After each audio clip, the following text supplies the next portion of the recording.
Bonjour à tous, j'espère que vous allez bien. Je vous retrouve pour une nouvelle vidéo domaine sentimental amoureux pour le mois de février 2021 et ce tirage s'intitule Lumière sur ton cœur. Alors, c'est pour les signes du lion. Alors ici, j'ai déjà tiré des cartes qui représentent ce qui va se passer dans votre vie sentimentale amoureuse pour ce mois de février 2021, mais je les retournerai à la fin. Voilà, donc je l'ai fait avant pour gagner un peu de temps parce que j'ai beaucoup de cartes à tirer. C'est une vidéo qui va être assez longue. Alors, je mélange un petit peu mon jeu. Voilà, donc je ne vais pas l'étaler parce que je ne vais pas avoir de place. Et je vais demander quelle est ta faille émotionnelle. Quelle est ta faille émotionnelle? Alors, on a le 5 de bâton. Donc, je dirais que vous êtes peut-être assez impulsif et que vous pouvez assez rapidement rentrer peut-être en conflit avec quelqu'un. La carte me dit également que vous êtes... ouais, que vous avez peut-être... vous n'aimez pas en fait quand vous vivez des situations, enfin, après vous allez me dire qui aime ça, mais je veux dire où vous êtes en désaccord, où vous êtes en discorde, vous n'aimez pas peut-être, c'est le contraire, peut-être que vous n'aimez pas justement le conflit, vous n'aimez pas, et vous allez peut-être tout faire pour éviter justement ces situations de tension, de conflit, de disputes, etc. Donc c'est soit l'un, soit l'autre. Soit vous avez un caractère assez impulsif et vous avez facilement tendance à vous sentir attaqué et du coup à, à rentrer assez facilement dans le conflit, soit au contraire, vous n'aimez pas du tout ça et vous allez justement tout faire pour éviter ça. Parce que voilà, vous n'aimez pas les situations vraiment où ça ne va pas, vous êtes en discorde, etc. Donc vous allez avoir justement tendance à prendre beaucoup sur vous.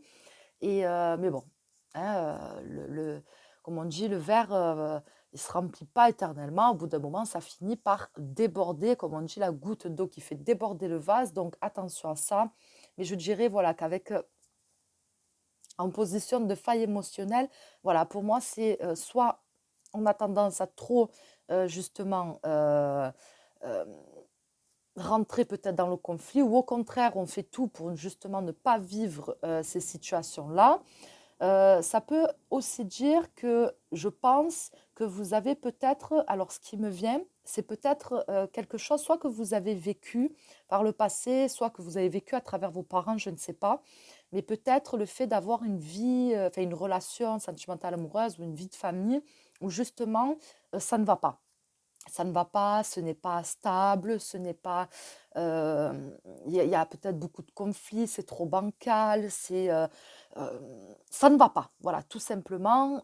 Et peut-être que justement, vous avez peur de revivre ces choses-là, où vous n'avez pas envie justement de revivre ce que vos parents ont vécu, donc de refaire un petit peu la même chose, ou de refaire par rapport à une situation, une relation que vous avez eue par le passé. Donc vous n'avez peut-être pas envie de revivre ça parce que justement ça vous a blessé, euh, ça vous a fait du mal et voilà, vous ne voulez plus de ça et c'est peut-être quelque chose justement qui est encore présent, qui vous fait peur. Et voilà, j'ai l'impression, voilà, on a peur, on a besoin de se sentir en sécurité, en fait. C'est vraiment ce que je ressens, on a besoin de se sentir en sécurité. On a besoin de savoir où on va, et cetera et on ne veut pas d'instabilité, on ne veut pas de choses, qui ne vont pas, qui sont bancales, qui ne sont pas stables, ou qui sont trop conflictuelles et cetera. Voilà, on ne veut pas de tout ça et justement, voilà, c'est peut-être un petit peu votre faille dans le sens où, ça vous affecte beaucoup et une personne, donc je ne dis pas que ça vous arrive ou que ça vous arrive, mais c'est un exemple, une personne qui va capter ça, pourra justement, elle, être, rentrée dans le conflit pour vous déstabiliser. Elle pourrait s'en servir justement pour vous déstabiliser. Maintenant, je vais demander, quelle doit être ta prise de conscience pour ta vie sentimentale amoureuse?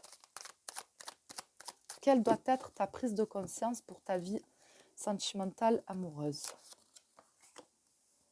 Alors, on a l'as de coupe. Ben, pour moi, c'est tout simplement que moi, vraiment, c'est le sentiment que j'ai par rapport à ce tirage, c'est qu'on prend beaucoup sur soi et on prend beaucoup d'émotions négatives et on enfouit beaucoup de choses. Et pour moi, justement, votre prise de conscience, elle doit être que vous ne pouvez pas continuer comme ça à autant prendre sur vous, à autant euh, ne pas écouter, entre guillemets, vos émotions, à ne pas les laisser extérioriser, s'extérioriser. Pour moi, c'est comme si quand le tarot cherchait à vous dire, tu es pas loin du trop-plein. Voilà, tu es pas loin du trop-plein, fais gaffe.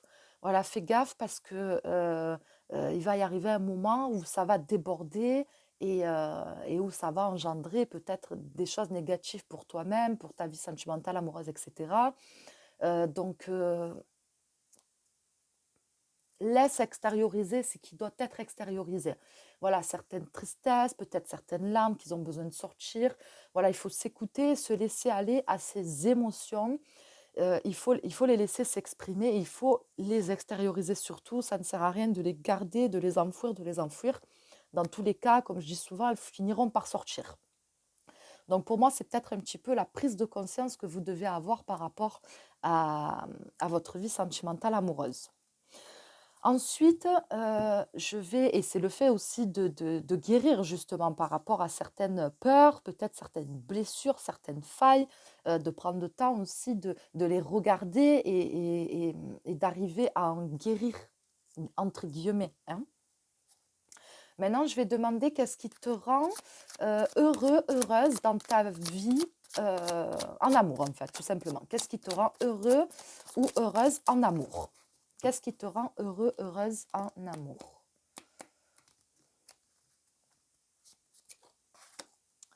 On a le diable. Alors, ben moi, je dirais tout simplement avec cette carte que ce qui te rend heureux et heureuse, c'est la première chose qui m'est venue, c'est de savoir qu'on a besoin de toi. Qu'on a besoin de toi et que quelque part, si tu n'es pas là, c'est pas pareil. Donc, alors c'est pas ce qui te rend heureux, heureux ou heureuse, mais c'est plutôt, je dirais, ce qui te conforte, ce qui te réconforte, c'est qu'on ait besoin de toi. C'est qu'on se dise, voilà, comme je t'ai dit, si tu n'es pas là, c'est pas pareil. Que quelque part, on soit un petit peu, euh, ouais, qu'on soit un petit peu dépendant de toi, parce que ça t'assure, pardon, que la personne qui est dans ta vie ou qui va arriver dans ta vie ou qui a fait partie de ta vie dans le passé, ça t'assure que cette personne, elle restera près de toi. Tu vois? Donc il y a peut-être la peur de perdre, la personne qu'on aime, et cette peur, elle se traduit par le fait: «Je veux que cette personne» enfin je veux, c'est inconscient, hein, mais voilà, cette personne a besoin de moi dans sa vie. Cette personne ne peut pas se passer de moi pour X raison et cetera et et peut-être que ça te rassure justement de sentir une forme de dépendance de l'autre personne. Heu, Quelque part, j'ai l'impression aussi qu'il y a une forme de possessivité dans le sens où j'ai besoin de savoir et de sentir que l'autre personne m'appartient et que j'appartiens aussi à l'autre personne. Donc quelque part, on est un peu dans la codépendance. Donc c'est comme si qu'on assimile l'amour finalement à la dépendance de l'un et de l'autre. Voilà, la codépendance de l'un et de l'autre. Et c'est peut-être une image faussée aussi qu'on a par rapport à l'amour.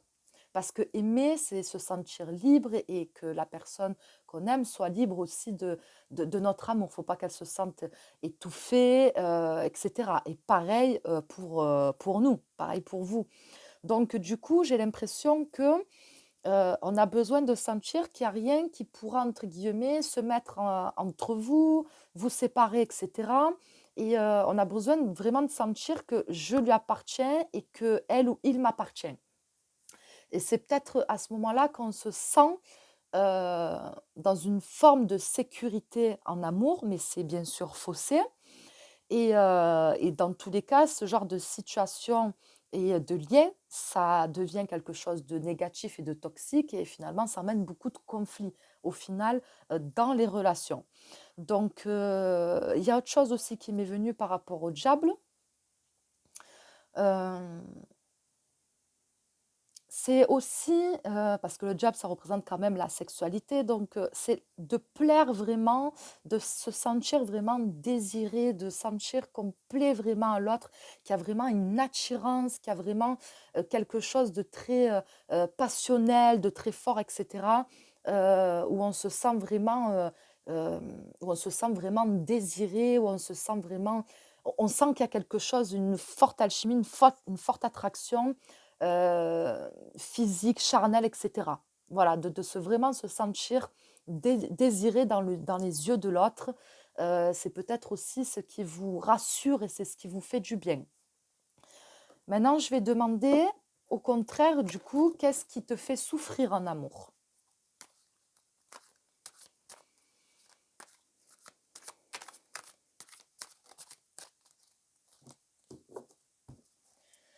Qu'est-ce qui te fait souffrir en amour?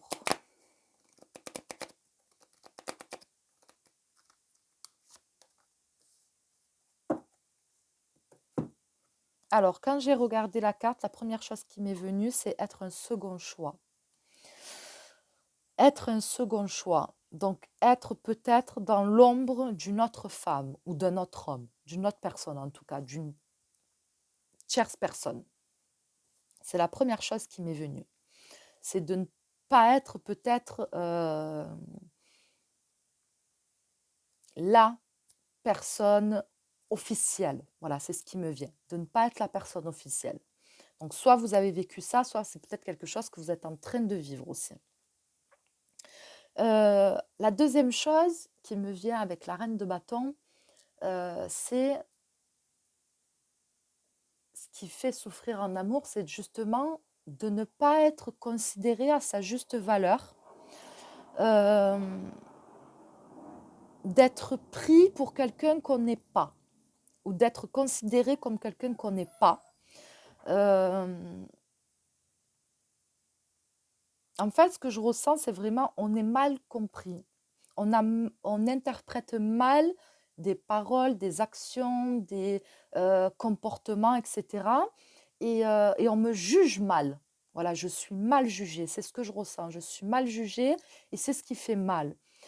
Pour moi, c'est ce qui fait mal. Et quand on va vous attaquer dans votre intégrité d'homme ou de femme, par rapport à comment vous avez décidé de mener votre vie euh, sentimentale amoureuse. Euh, ouais, d'être mal jugé, c'est vraiment ce que je ressens, d'être mal jugé et vraiment de ne pas être... C'est comme si qu'on voyait que ce qu'il y a à la surface et qu'on ne cherchait pas à creuser en fait. On ne cherchait pas vraiment à vous connaître. Parce que pour moi, vous êtes des personnes très charismatiques, qui a peut-être une certaine liberté avec son corps, etc. Et c'est comme si on vous jugeait par rapport à ça ou qu'on allait se servir de ça pour vous dire, pour avoir un manque de confiance en vous, pour, je ne sais pas, où on doit peut-être souvent se justifier, etc. Je ne sais pas. Mais j'ai ce sentiment, voilà, vraiment d'être mal jugée, de ne pas être vue à sa juste valeur, qu'on ne cherche pas à creuser et aussi peut-être du fait qu'on va s'intéresser qu'à votre physique, peut-être aussi qu'à votre physique, par rapport à la façon, comment vous habillez, comment vous prenez soin de vous, etc. Et vous avez peut-être l'impression qu'on s'arrête qu'à ça, que quelqu'un s'arrête qu'à ça, ou que les personnes que vous rencontrez, vous avez l'impression que ça s'arrête qu'à un physique en fait. Donc voilà, c'est vraiment ce que je ressens aussi par rapport à la reine de bâton. Et pour moi, voilà, c'est vraiment ce qui vous fait souffrir, c'est quand on, voilà, on ne vous regarde pas tel que vous êtes réellement. On ne cherche pas à savoir qui vous êtes réellement et on se contente que de ce qu'il y a en façade, en surface. Voilà. Et peut-être que vous n'êtes pas de nature à, euh, à exprimer vos émotions assez facilement. Et, euh, et justement, vous attendez peut-être de la personne que vous aimez ou de la personne que vous allez rencontrer, ben, que justement, elle s'intéresse à qui vous êtes à l'intérieur, au plus profond de vous-même. Quelles sont vos joies, vos peines, vos blessures, ce qui vous rend heureux, heureuse, etc. Voilà, vraiment qu'on apprenne à vous connaître et que vraiment on s'intéresse à vous, à qui vous êtes au plus profond de vous. Voilà, donc c'est mon ressenti par rapport à cette carte. Maintenant, je vais demander euh, qu'est-ce qui te fait peur en amour? Donc là, on avait qu'est-ce qui te fait souffrir. Et maintenant, qu'est-ce qui te fait peur en amour? Qu'est-ce qui te fait peur en amour? Ouais. Et épais ce jeu. Qu'est-ce qui te fait peur en amour?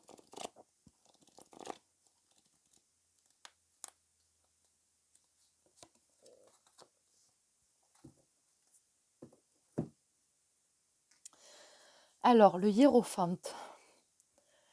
Alors, pour moi, ce qui te fait peur, c'est...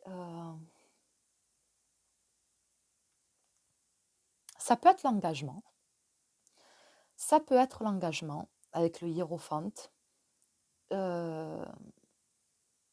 Officialiser une relation, si peut-être. Mais je dirais que ce qui te fait peur aussi, c'est le fait qu'on veuille te...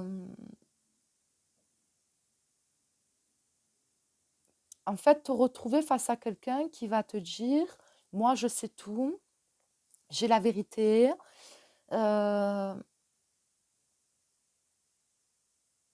Quelqu'un qui, au lieu d'être dans la guidance avec toi, comme toi tu pourras être dans la guidance avec l'autre, que la personne, elle va essayer d'avoir une forme d'emprise où elle va essayer de te formater à son image ou comme la personne voudrait que tu sois. Je pense que tu as peur qu'on ait une certaine emprise sur toi. Donc pour moi, c'est différent là, de la codépendance émotionnelle, mais là, c'est quand on veut pour moi, quand on veut te changer, tu vois, c'est ça. Et je pense que tu as peur qu'on veuille te changer, qu'on veuille te formater, qu'on se croit peut-être au-dessus de toi et qu'on te dise que, en gros, toi, tu ne sais rien, moi, je sais tout, j'ai l'expérience, etc. Et il faut m'écouter, voilà, il faut que tu m'écoutes, il faut que tu fasses ce que je te dis, il faut que, voilà, c'est cet aspect-là du hiérophante que je ressens par rapport à cette carte et où on va vraiment vouloir te mettre, te soumettre quelque part à, à une,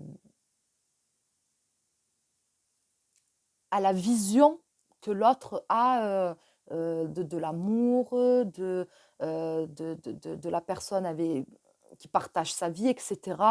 Euh, donc pour moi, c'est un petit peu comme j'ai vu pour les béliers aussi, où on veut être accepté tel que l'on est, avec ses défauts, ses qualités, que ça peut être sa jalousie, sa possessivité, etc.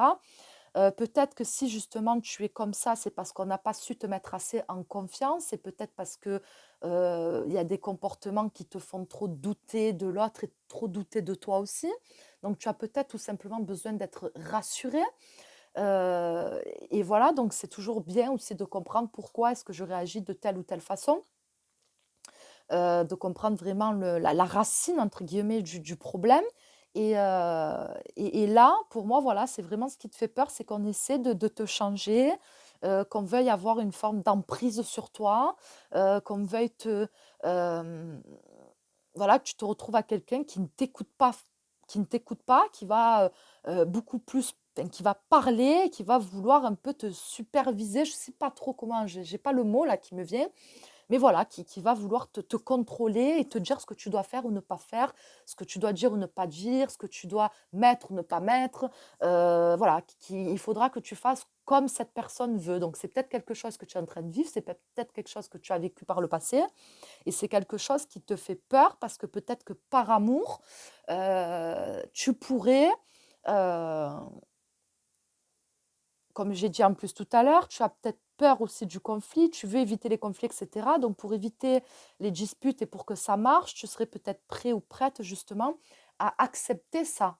Bon, un certain temps, hein, mais en tout cas à l'accepter. Et du coup, ça te fait du mal, ou ça t'a fait du mal. Donc, c'est peut-être vraiment ce qui te fait peur dans une relation, que l'autre personne puisse avoir une forme d'emprise et qu'elle ne soit pas à ton écoute et que vraiment elle te juge et que du coup, par ce jugement, elle va chercher à te diriger, à te contrôler. Maintenant, je vais demander euh, de quoi... Non, là maintenant, c'est quel est le conseil du tarot pour que tu sois heureux ou heureuse en amour? Quel est le conseil du tarot pour que tu sois heureux et heureuse en amour? Non, il y en a trop. Et de toute façon, je vais la piocher. Quel est le conseil du tarot pour que tu sois heureux et heureuse en amour?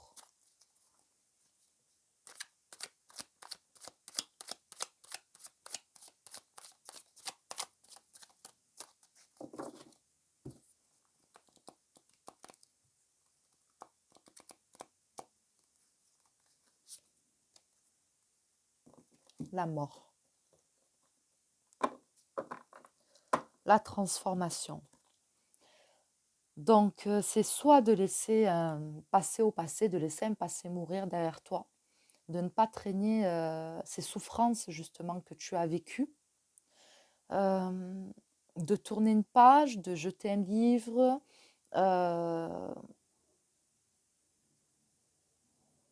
de vraiment passer à autre chose, soit peut-être même de mettre un terme à peut-être à une relation ou à des habitudes et à des choses qui sont néfastes et toxiques dans ta relation ou qui pourraient l'être dans une future relation. Donc, c'est comme si qu'il y avait une remise en question aussi et à se demander aussi qu'est-ce que moi je fais qui peut rendre une relation négative ou toxique pour moi finalement. Comprendre ces choses-là et peut-être essayer justement d'évoluer par rapport à ça et de changer par rapport à ça. Donc, la mort, c'est la carte de la transformation. Donc, il y a une transformation qui doit être faite, peut-être même aussi dans le choix de tes partenaires. Peut-être que justement maintenant, il faut euh, que tu portes peut-être ton regard et ton attention sur des personnes qui ne correspondent pas du tout au profil de tes ex. Hein. Mais voilà, donc moi je pense qu'il y a une grande remise en question et de gros changements qu'on doit faire par rapport à peut-être euh, sa façon de penser, son état d'esprit, sa manière peut-être de faire les choses ou de laisser le ou la partenaire, de laisser trop de contrôle à l'autre aussi, je ne sais pas, mais en tout cas, il y a des choses qu'il faut changer et tu sais de toute façon ce qui doit changer. Voilà, tu le sais, ce qui affecte une relation de ta part ou de la part d'une autre personne, d'un ou d'une partenaire. Maintenant, je vais retourner les cartes qui représentent ce qui va se passer dans un avenir proche, donc au mois de février, dans ta vie sentimentale amoureuse. Alors, on a le partenariat, donc 3 de bâton, partenariat et alliance, pardon. Et on a l'as de coupe, nouvel amour. Codépendance, donc j'en parlais tout à l'heure, et les dépendances affectent votre vie amoureuse. Voilà, donc ça peut être déjà vraiment la chose qui ne va pas dans les relations ou dans ta relation que tu as actuellement ou que tu as eu par le passé dans le fait d'être dans une forme de codépendance qui finalement empoisonne le lien et la relation. Ici, donc, avec la carte du partenariat, donc c'est une carte très positive. Donc, soit on va se réconcilier avec quelqu'un, on va faire en sorte à ce que les choses aillent mieux, on va essayer de réparer un petit peu ce qui doit être réparé. On va mettre carte sur table, on va se dire les choses franchement et c'est comme si qu'on repartait un petit peu, pas à zéro, mais qu'on repartait du bon pied avec de bonnes et de nouvelles résolutions. Donc c'est ce qui va apporter peut-être un nouveau souffle justement à vos sentiments, à votre relation.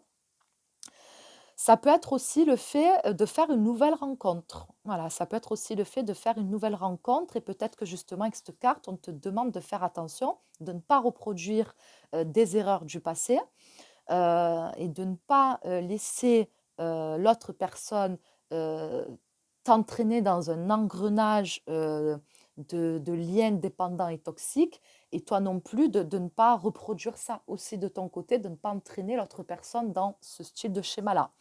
En tout cas, voilà, c'est 3 cartes très positives. Donc on voit qu'il y a soit un nouvel amour qui arrive pour les célibataires, même si vous êtes en couple, hein, peut-être parce que là, on peut parler aussi d'une séparation avec la carte de la mort. Donc peut-être que vous allez rencontrer quelqu'un, aussi qui va, heu, si vous êtes en train de vous séparer, que vous êtes séparés il y a pas longtemps, ben peut-être qu'il y a quelqu'un d'autre qui va arriver dans votre vie. Après, comme j'ai dit, ça peut être aussi des réconciliations. Après, tout dépend, de votre histoire, hein. Mais voilà, pour moi, le tirage va surtout vous mettre en garde sur ça, à la codépendance et que ce soit, une réconciliation avec un ex ou une ex ou le fait de vouloir arranger sa relation ou par rapport à une future relation, il faut faire attention à ça. Voilà, à la codépendance qui, noircisse, la relation que vous êtes en train de vivre ou que vous allez pouvoir vivre dans le futur. Voilà pour ce tirage, j'espère qu'il vous aura plu, j'espère qu'il vous aura parlé. Donc bien sûr, c'est un tirage qui ne parlera pas à tous les lions, hein, c'est normal. Mais voilà, en tout cas, s'il a parlé à quelques personnes, j'en serai très très contente. En tout cas, je vous remercie d'avoir regardé cette vidéo et je vous dis à très vite pour une prochaine.